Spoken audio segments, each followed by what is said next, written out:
welcome to the Abode Mode. I'm Brandon Parsons, where we talk about everything when it comes to your home. Today, I want to talk to you about home maintenance. I know it seems so simple, right?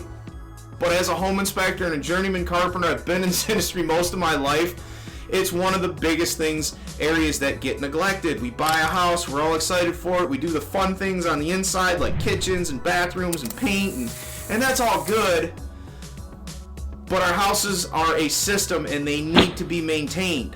And I like to think about it as like going to the doctor, right? Like you have to go for checkups. It's important that your house has a systems checkup at least annually. And if you're not comfortable doing it yourself, it's always a good idea to get a certified home inspector to do that for you. Why? Well, the most expensive things that we do are things that we have to do twice, or on Mother Nature's terms. It's always going to be cheaper to do things, especially on the outside of your house, and that's what I want to talk to you specifically about today is exterior home maintenance. It's always better to do these things on your terms, not Mother Nature's. So, well, what do I mean by that? Our house is an envelope, if you think about it like that. And that envelope has to protect the interior structure of that home against all the outside elements. And believe me, those elements are very, very, very damning to when it comes to the systems that perform on the outside of the house. If you think about it, like in Michigan, for example, not only do we have really, really bad roads, but there's a reason for that. This climate here, we go through all four seasons sometimes in one day. And when you think about like a roof having to deal with wind, rain, snow, water, hail, like all these things all the time, extreme heat, extreme cold, extreme heat. This is what breaks these things down over time. The number one thing I want to talk about today, though, is water. Water is the most powerful thing on the planet, and it does the most damage to our home, not only when it gets in or when it gets up against the foundation and causes a foundation crack.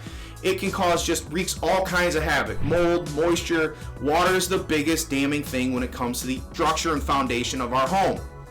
So the first thing that's real easy to check is your water management system. Now, if you suspect there's a leak in the roof, you always want to start at the top and kind of work your way down.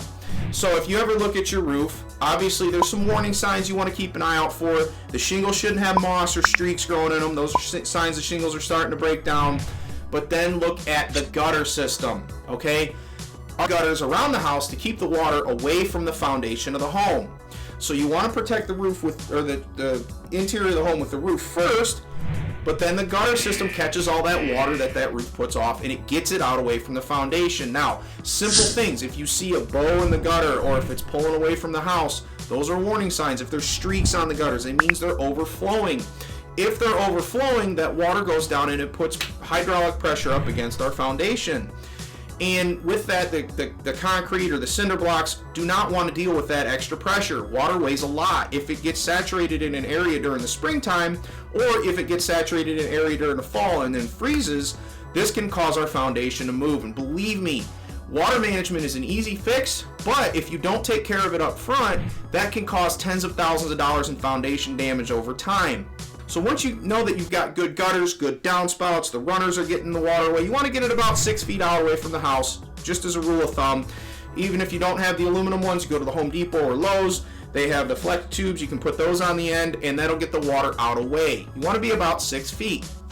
The other thing, simple thing, but it's easy to do, is your grading. So what do I mean by that? If you're noticing during a big heavy downpour, you got a pool of water around your foundation, that's a bad thing. A simple fix for that is just simply more dirt, earth. If you build it up to where it's got to fall in a pitch away from the house so the water can run away, then you're doing your home a big favor. And always consult with people on this if you're not comfortable, but there's a ton of material out there. You just want to keep that water out away from your house. When you're inspecting things, if you're looking at different systems on your house, you need to think like water. Water is going to always find that path of least resistance. It's just a lot like electricity, and it finds its way in. So what are some quick things you can look at? I always like to say wherever two different building materials meet is the first place I'm going to look. So example, if you have a chimney or a roof penetration, those areas, the boots around the chimney or the roof penetrations or the flashing around the chimney, those are the first areas that are probably going to leak on the roof. And then the chimney, if it's exposed and it's on the outside, it meets up against siding. That's a different building material. So that's going to be an area you're going to want to focus in on. Make sure that it's caulked, it's flashed properly, make sure that there's not water getting in, because a lot of times what happens is that water that gets in there over time can degrade the building material behind it, and you don't even know it because the siding on the outside is made out of aluminum or vinyl and it looks like it's in good shape.